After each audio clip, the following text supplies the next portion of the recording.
Hi everybody, welcome back to Call of Duty Modern Warfare 2019, and in this video about Warzone Battle Royale solo mode, I'm going to be discussing which is the best gun to call in on the loadout drops that you can call in. Now, this video is really aimed at players who already own Call of Duty Modern Warfare and have been playing the multiplayer for the last several months. The things I'm talking about will apply to people who've just got the free version of Warzone, but it's really more aimed at people who have been playing the multiplayer version, playing TDM, free-for-all, domination, all that sort of good stuff, ground war, over the last few months.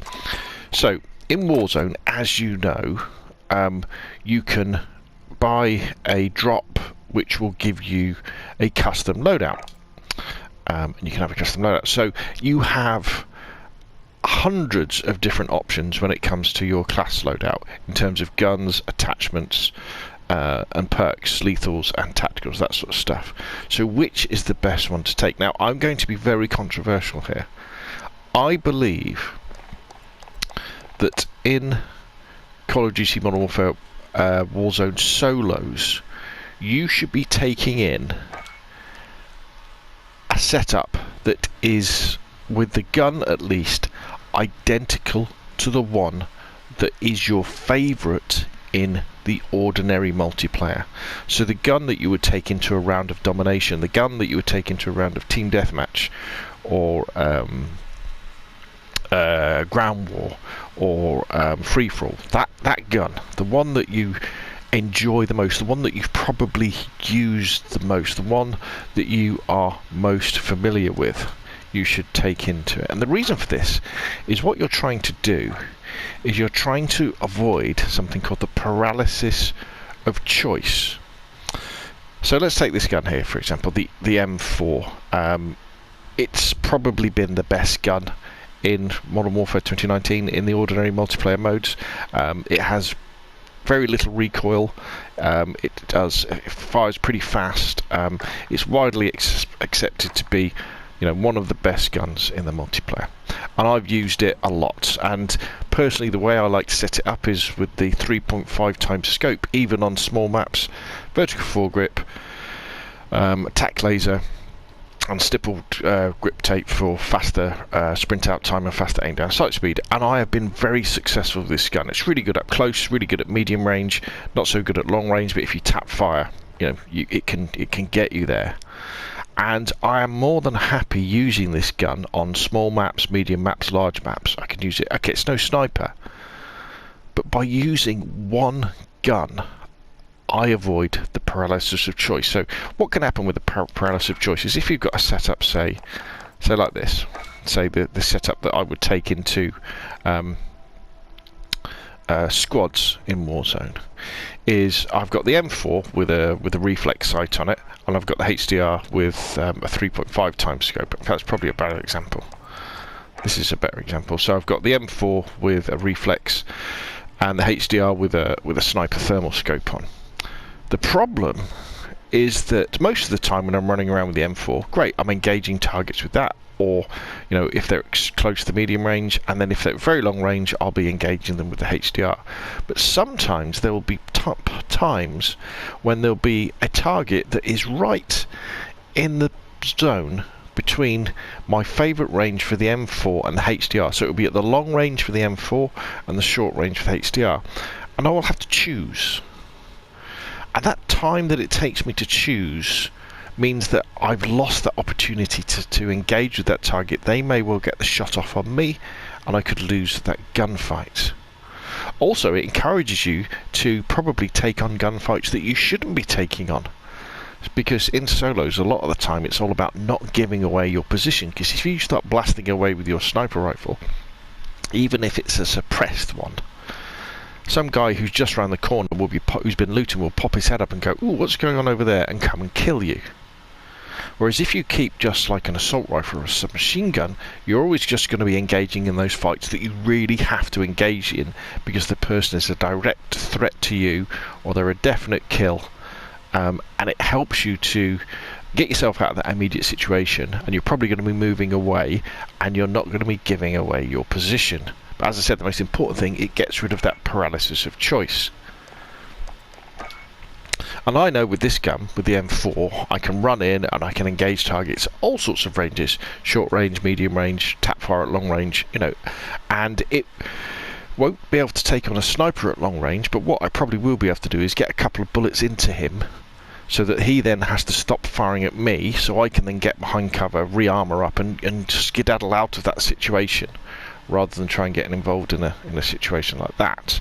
It also means that with this particular gun, I can, when I want to practice, you know, I can come out of Warzone, I can go into multiplayer, and I can play a few rounds of domination or ground war and get some really good practice in with this gun to get my twitch muscle memory right up there. Now, just because in my particular case for Warzone I've chosen the M4 with the 3.5 times scope on, doesn't mean for you it could be your most effective weapon is the MP5 or the MP7, or it could be the one of the LMGs, it could be the FAL.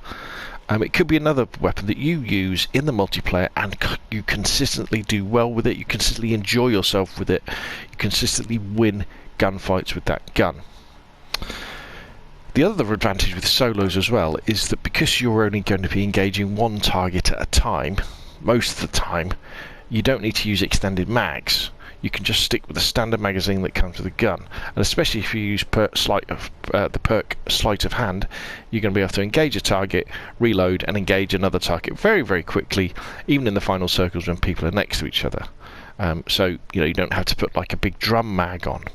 So there's all sorts of options there. You know, you could run with something like the AUG as well as a submachine gun or something like that and engage people that way. Another advantage for just going with the one gun, your favourite gun, is perks, because you can run some of the most powerful perks in the game. So you can run EOD, which protects you from explosives. You can run ghosts, so people can't see you on UAVs, and more importantly, they can't see you on the heartbeat sensors, which everybody is using in solos. And then you've got battle hardened, which protects you from stun grenades and flash grenades to a certain extent. It reduces the time that you're affected by them, which is really important in final circles where people are just lobbing stuns and flashes into the middle. The person who can get their vision back quickest is often the person who's going to win that fight. So you may think, oh, this is a bit weird, but honestly, give it a go. Go into a game of solo Warzone and just take in your favourite loadout. So one more thing, actually, with me, you say, well, why have you got the RPG as your secondary? Normally it would be the pillar, because I'd use the pillar to shoot down enemy UAVs and enemy kill streaks when they're coming in, when you're playing domination or something like that. I switched to the RPG-7 because in Warzone it acts just like that. It's a rocket-propelled grenade. So if you're in that situation where, say, you're running into the circle, there's a guy ahead of you in a building, he spots you, he fires at you, you fire back, he ducks behind cover inside the building.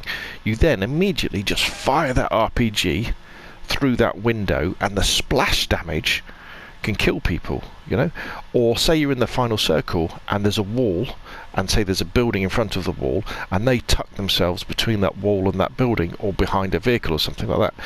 You can fire the RPG into the wall by the side of them, and the splash damage, if it doesn't kill them, it may well even take off most of their armour, so they're going to be an easy kill when you come to engage them. The RPG is a really cool weapon for doing things like that. And you've still got your existing, your Semtex or your grenade or your Molotov, whatever you like taking in with it, but the RPG, because you can pick up quite a few shots for it, I've had 3, I don't know if you can carry any more, is super powerful and super useful in those solo situations where you just want an area of effect weapon. Lethal, I take Semtex in and the heartbeat sensor, because it's brilliant for finding those enemies that don't have the ghost perk equipped. It's very important to realise that if they've got ghost equipped, you won't be able to see them, so you still need to listen out. So there we go. Which is the best weapon for Call of Duty Warzone solos? For me, I believe it's exactly the same weapon that you take into ordinary multiplayer. There we go. So put your questions and comments down below. What do you think? Am I mad? Does this make sense? Has it worked for you? Do you prefer going with a twin setup with overkill as your perk, and then maybe calling in 2 supply drops so that you can pick up your sniper first, then pick up a secondary loadout that's got ghost in, and then pick up the sniper that you've just dropped? Because that's one way you can do it. So you can go with the primary and the secondary and still have the ghost perk equipped. Anyway, that's enough from me, and I will see you again soon.